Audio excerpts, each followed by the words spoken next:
Hi, my name is Abariwali, President of the Hispanic Chamber of Commerce of Contra Costa County. I'm here with Dr. Harmesh Kumar, who's a clinical neuropsychologist here in the area of Concord. And he was recently in the 2016 elections running for the city council position here in Concord. And there's an interesting thing brewing up here with the vacancy that's happened in the council since council member Tim Grayson moved up to the state assembly level. So we're here to discuss the opportunity and Dr. Harmesh's thoughts regarding the process and what we can expect in the coming week or so with regard to the outcome of this electoral process. Now, as you all know, the elections, came to a head in November, and there was a time when the votes needed to be finalized, and then we came into the new term, and now with Tim Grayson having moved into the state assembly position,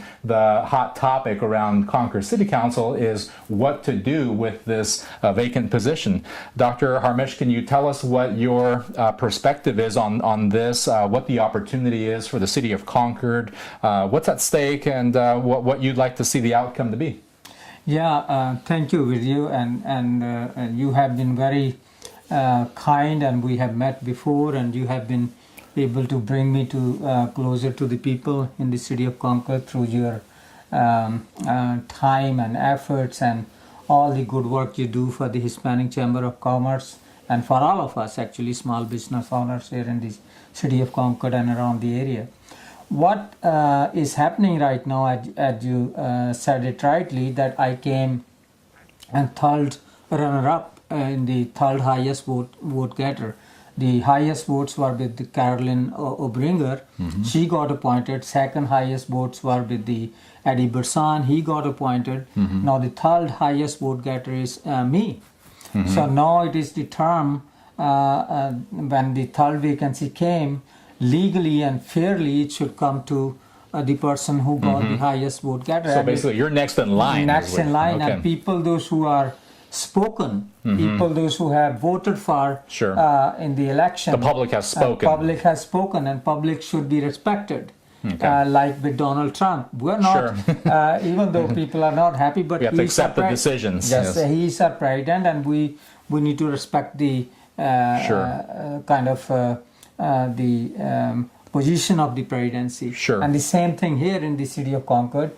If people have spoken and selected the three top people and voted for three top, those people should be in the city council. As you know, I have been with working with the city since 2006. 5 years I was commissioner on the Human Relations Commission.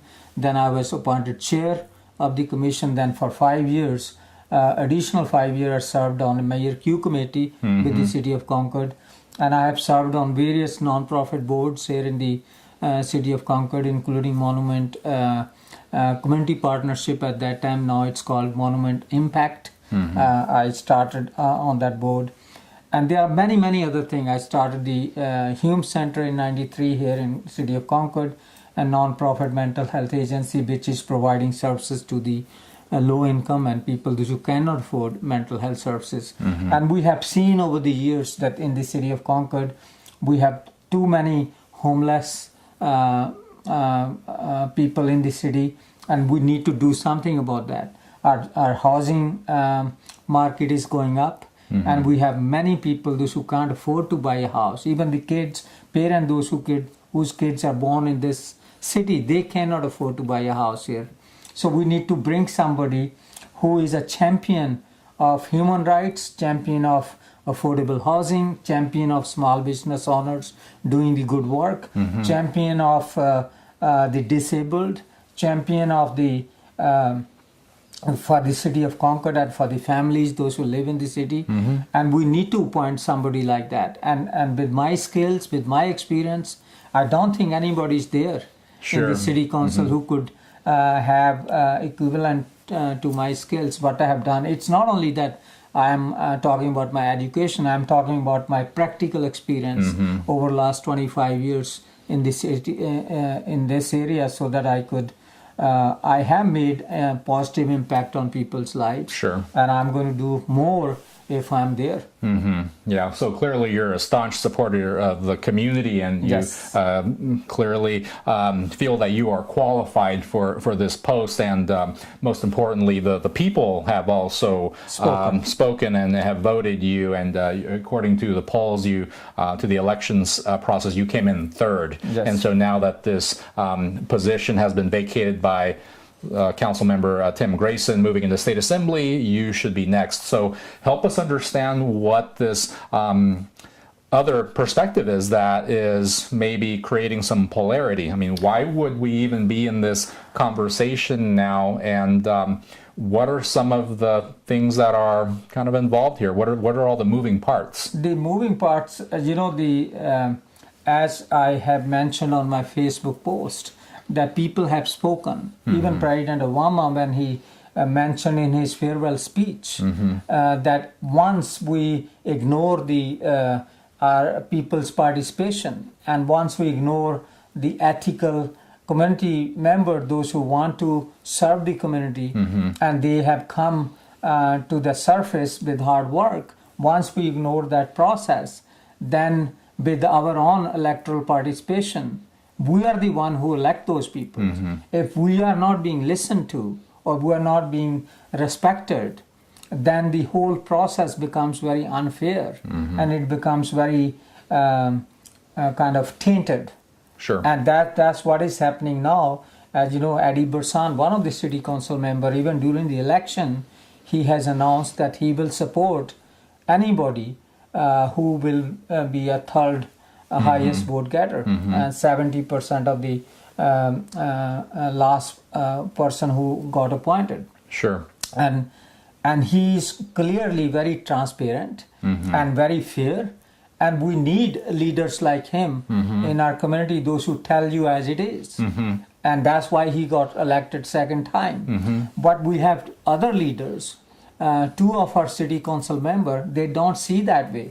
They want to have a hidden process, a tainted process, so that they could appoint somebody who is aligned with them, rather than aligned with the people.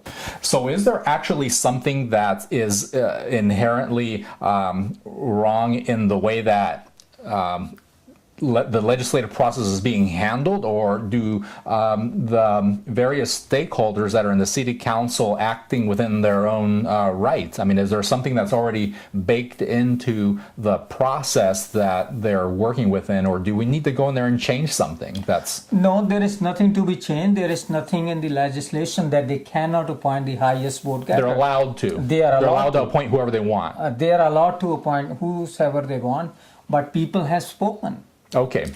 We need to listen to the people's selection. And that's your main point, that's right? My main point. That you would like the people's voice to be heard. Okay. And we need to protect our democracy. Sure. Because if people have spoken and we don't give respect to those people, right, and we want to do whatever we want to do, that certainly makes a lot of sense. Yeah, that's not a democracy. So as the Hispanic Chamber gets involved here, we're a stakeholder in this process, doing advocacy on behalf of the businesses and residents of Contra Costa County community. We answer to the community with regard to what we get involved in with advocacy, and so this would be our participation in the process to help get the issues out there into the open where they can be understood and discussed. Definitely, especially for people those who are coming from ethnic minorities, they have not been properly educated about this whole process. Sure. And we want to have somebody there who could educate the public and make them aware what is at stake right now. Okay. What should the public know about what to do in order to become active in this, to become part of the conversation, to be included at the discussion table? Yeah, as I shared with you that on January 24th, okay, the City Council has invited the applicants, and they are going to do the interview process on January 24th, 6:30 p.m. in Concord City Chamber, 1950 Civic Drive. Parkside Drive, and if they are able to finish on 24th, they'll select somebody on 24th. If not, then they will select somebody on 31st of January. And I want everybody, all the citizens of Concord, those who have spoken, to come to the city council and talk to these city council members that they need to be fair, they need to adopt a very legitimate kind of process which people have spoken, and they need to protect our democracy. Not that they have to pick up somebody they like and not ignoring the people's vote. Sure. Okay. So that's what I would like everybody to come on 24th and 31st of January, 6:30 p.m. at Concord City Chamber. Great. Well, there you have it, folks. So if you could give us some parting words on what exactly people need to understand about your candidacy that they need to recall from your campaigning that you bring to this culture within the City Council. No, as I shared with you, we had quite a complicated problems in our city. Affordable housing is one, homelessness is second. And then we have our infrastructure needs need to be taken care of. Right now we're spending major Q money on the infrastructure improvement, and we need to have a Concord Naval Weapon Station development. We have that seen that vehicle in the selection of a developer, and we also need to see that whatever we do in the city is done in a more humane way, so that it's what we do today. Its impact going to be felt 10 years from now. Sure. And I am very long-term thinker. I don't think about the short term. That's why I started my work with the city of Concord in 2006. Okay. And this is 2016. Yeah. And I have tried few times to run. And even the East Bay Times, they are independent newspaper. They are not bought by anybody. They endorsed me last time.